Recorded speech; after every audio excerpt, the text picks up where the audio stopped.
Eruvin, Daf Tzadebet Amud Aleph, bonjour. Nous avons vu précédemment que les kelim, donc les ustensiles qui ont passé le début du Shabbat dans une cour, on a le droit de les faire passer dans une autre cour, même s'il n'y a pas d'éruv entre les deux cours. Mais attention, selon Shmuel, il n'y a aucun problème, on a toujours le droit. Selon Rav, c'est seulement dans le cas où on n'a pas fait de éruv dans les cours, c'est-à-dire entre les maisons de la même cour.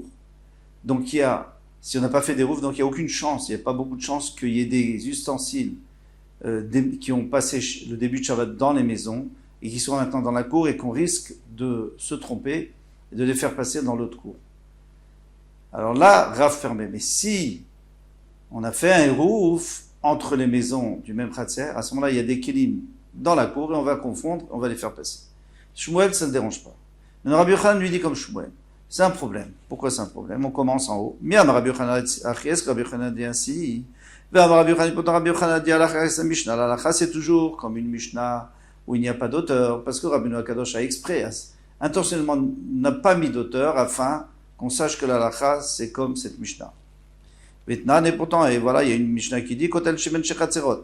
Donc il y a un mur qui est entre deux Chatzerot, entre deux cours. Gavoa Sarah qui fait 10 euros, donc c'est un vrai mur. Le Chavarba, il est épais de 4 Tfachim, donc ça fait un reshoot à part, un domaine à part. Mervin Shneim et Mervin Echad. D'abord, la première dîne, c'est qu'on ne peut pas faire un éruv entre les deux cours, bien sûr, parce qu'elles sont séparées. Donc on doit faire un éruv dans chaque cour. Maintenant, Ayub et Rosho Perot, s'il y avait des fruits en haut du mur, Elonin Mikan Veochlim, donc ceux de la cour numéro 1 peuvent monter sur le mur et manger les fruits sans les descendre, bien sûr. Et ceux de la cour numéro 2 peuvent monter et les manger sur le mur. Il va chez le rideau les matins, à condition qu'ils ne descendent pas en bas ou dans leur cour. Pourquoi je n'ai pas à descendre dans ma cour? Mais ces fruits, ils étaient là avant Shabbat. Donc c'est une preuve comme Rav, pas comme Shmuel. Donc Rabbi Yochanan, toi tu devrais penser comme Rav, que à partir du moment où chaque cour a fait son éruv, donc on n'a pas le droit de porter d'un endroit, d'une cour à l'autre. La Gemara répond, Maï les matas, ça veut dire quoi les matas? Quand on a dit qu'on n'a pas le droit de prendre des fruits et les descendre, les matas, la bâtime, de les rentrer dans les maisons, ça c'est normal.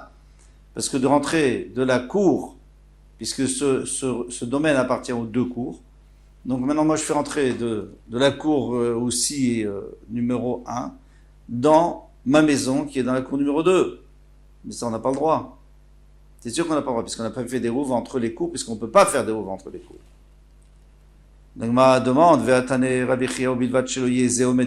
pourtant Rabbi Chia a dit, et il faut à condition que l'un n'a pas le droit, c'est-à-dire les deux là qui montent sur le mur pour manger les fruits, eh bien ils n'ont pas le droit de descendre et se tenir dans leur cour, et manger.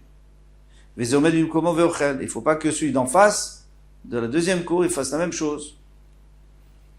Donc tu vois bien que c'est pas dans les maisons.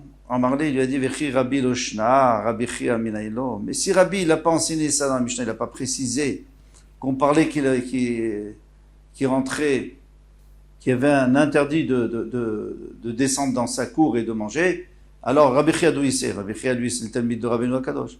Donc de la même manière que dans la Mishnah c'est pas évident, on peut très bien dire que c'est de rentrer dans les maisons que c'est interdit mais pas dans la cour d'à côté. Eh bien, Rabbi Chia il dira la même chose. Itma. Et quand il dit bimkomo, ça veut dire dans la maison, pas dans la cour. Itmar, il a été donné dans la benem. Maintenant, on a deux cours, on a une ruine entre les deux. Achatirva, il y a une cour qui a fait un rouf, et il y en a une qui n'a pas fait de rouf. Amaravunantimota les oshirva, shelo irva. On va donner l'utilisation, on va permettre l'utilisation de la chorba, de la ruine, à celui qui n'a pas fait de rouf. Avaleshir valo, mais a priori on peut pas donner, bien sûr qu'on peut pas donner l'autorisation de porter à l'utilisation à celle qui a fait un rouf. Pourquoi? Il m'a été la foukemane des bâtiments les chorba, parce qu'il risque de faire sortir de la maison jusqu'à la chorba, puisque lui il a un rouf dans son khatser. L'autre n'a pas de rouf, donc il peut pas faire sortir pendant Shabbat. Donc ça va être que des objets qui sont déjà dans la cour avant à l'entrée de Shabbat. Alors ces objets on a le droit de les mettre dans la ruine. V'chiabarav amar afleshirva. Chiabarav il dit qu'il n'y a aucune différence. Qu'on ait fait un eruv, qu'on n'ait pas fait un eruv, c'est le même din. V'shne masurot. Dans les deux cas, c'est assour. Comme ça, il a dit, moi je pense comme ça. Moi je pense que dans les deux cas, c'est assour. Ça veut dire que les deux, personne peut faire sortir, peut prendre du khatser, faire sortir de son khatser dans la choba, c'est interdit. Ah, pourtant j'ai pas fait de hérouv, donc j'ai que des objets qui sont dans le khatser. Alors on va voir. Vim tomar shtem mutarot. Alors peut-être que tu vas dire le contraire, tu vas dire qu'en vérité elles sont équivalentes, c'est-à-dire que les deux sont mutarot, parce que lui il a entendu de Sorav qu'elles sont équivalentes, mais il n'a pas entendu si les deux sont interdites ou permises. Alors il dit, et si toi tu dis, vipnema en notim khatser shelo irva le khatser shirva. Pourquoi est-ce qu'on n'a pas le droit de donner, de mettre de la khatser shelo irva le khatser shirva? Tu vois bien qu'on n'a pas le droit de mettre d'un khatser qui n'a pas fait de hérouf, dans un khatser qui a fait un hérouf. Bien que dans le khatser qui n'a pas d'hérouf, il n'y a pas non plus d'ustensile qui était dans la maison, et pourtant on a interdit. Alors pourquoi on a interdit? Alors ici aussi on va interdire. Atam, il a dit non, là-bas c'est pas une preuve. Qui va des mintereman et des batim b'khatser, puisque les objets qui étaient une fois dans la maison et qui sont dans le khatser maintenant, ils se gardent dans le khatser. Atel et Afouké, il risque de le faire entrer dans le khatser du voisin, parce qu'il sait que là-bas aussi ça va se garder. Ça nous fait peur. Acha bechoba, mais ici dans la choba, dans la rune, qui va de l'homme intérêt, puisque ça se garde pas. Hein, c'est ouvert, tout le monde peut les prendre. Qui va de l'homme intérêt mané, des khatser bechoba, puisque les objets du khatser ne sont pas bien gardés dans la choba, lo atel et Afouké, je vais pas les faire sortir, je vais pas les apporter là-bas.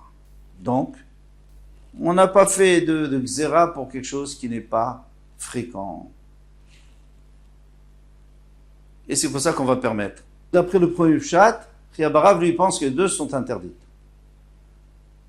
Et Kadamri, on a dit Chiabarav amar af le shirva shne mutarot. Lui dit que tous les deux sont permis d'emblée. Ah, Vim Tomar, si tu me dis shte masurot, il faudrait qu'ils soient asurot. Les fichiers notnim khatser shelo irva, les khatser shirva, tu vois très bien qu'on n'a pas le droit de mettre chez notnim khatser shelo irva, les khatser shirva, on n'a pas le droit de mettre dans un khatser qui n'a pas fait de hérouf, de faire passer dans un khatser qui a fait un hérouf. Atam, qui va d'éviter remaner les batim khatser, lo sharu beura banan. Là-bas, puisque elles se gardent bien, les objets de maison se gardent bien dans le khatser, les kharim n'ont pas permis d'atteler à Fouquet. Parce que de la même manière que j'ai fait rentrer, je risque de faire sortir aussi. Et si je fais sortir du khatser où on a fait un hérouf, eh bien je risque de faire sortir aussi du khatser des objets qui étaient dans la maison à l'entrée de Shabbat. Aval bechoba lo mintere, mais dans une choba on ne le fera jamais, puisque c'est une ruine, ça se garde pas, donc c'est pas shriach, et on n'a pas fait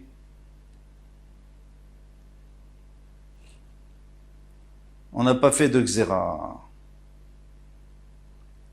Matnitin, voici la Mishnah. Gag gadol samour le katan. Il y a un toit qui est grand et qui est proche d'un petit toit. Donc on a un grand toit large et un petit toit moins large. Donc automatiquement, il y a des petits murets des deux côtés. C'est-à-dire, on va voir tout de suite, Agadol mutar vers katan assour. Le grand est mutar et le petit est assour. Pourquoi? Parce que le petit est totalement ouvert. Il n'y a pas de bord au petit. Tandis que le grand, forcément, on peut dire Petikra Yored Vesotem, pardon, on peut dire Goudassik. Donc virtuellement, on fait monter les murs.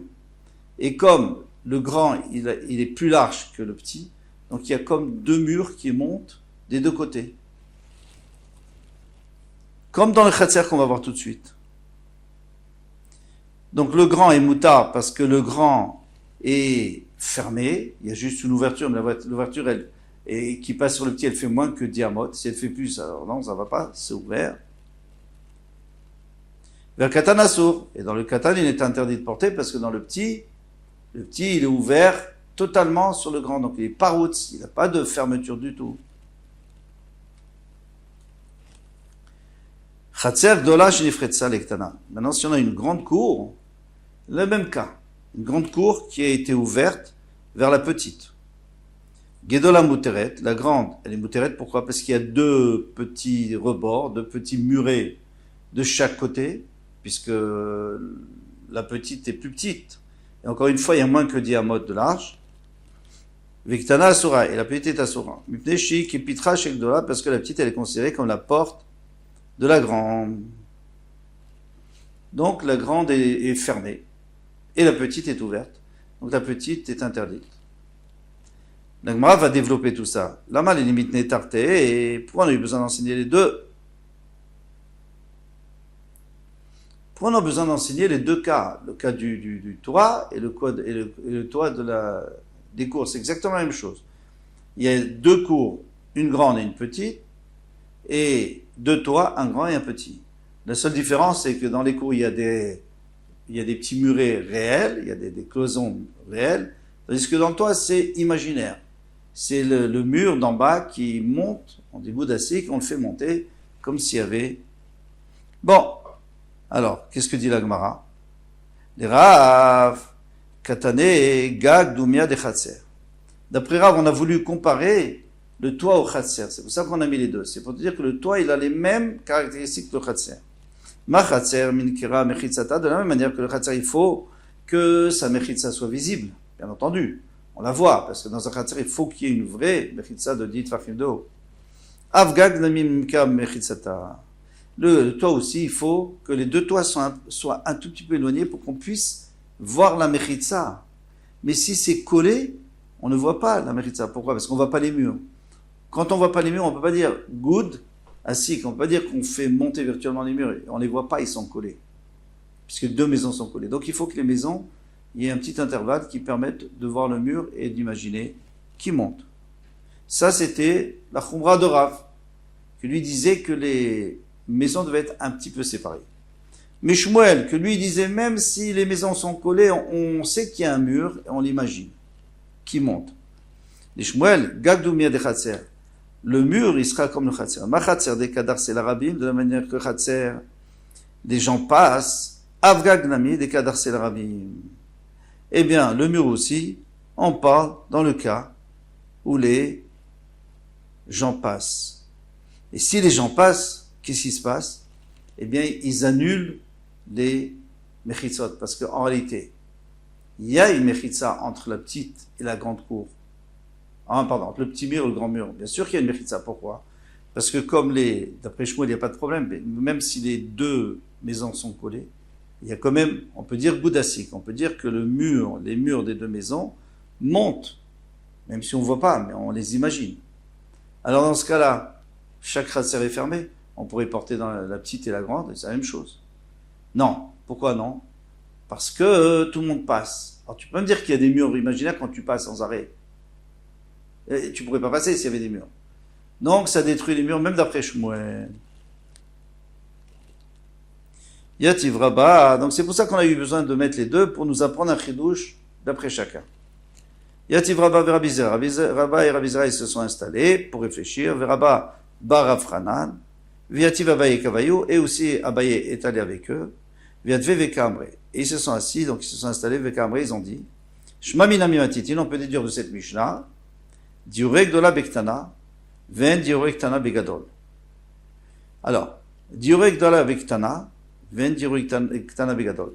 Donc si on a une cour ou un jardin, n'importe quoi, et donc, moi j'habite dans la grande cour, et toi, tu habites dans la petite cour. Eh bien, la petite cour est interdite à toi parce qu'elle est complètement ouverte sur ma cour. Donc, elle a pas ses mechitzot et elle est interdite. Mais moi, cette cour-là, je peux l'utiliser. Pourquoi? Parce que ta cour, c'est considéré comme l'entrée de ma cour. C'est un grand chidouche. Mais on va voir des applications, on va apprendre beaucoup de choses de ça. Ta cour à toi, eh bien, c'est l'entrée de ma cour. Donc c'est comme s'il y avait un petit passage pour entrer dans ma cour. Donc ça appartient à ma cour. Moi je peux porter dans ta cour. On s'arrête là parce que on va énumérer toutes les possibilités et tous les dinim qui vont sortir de ce principe. Il faut bien se souvenir de ce principe. Kol Touf.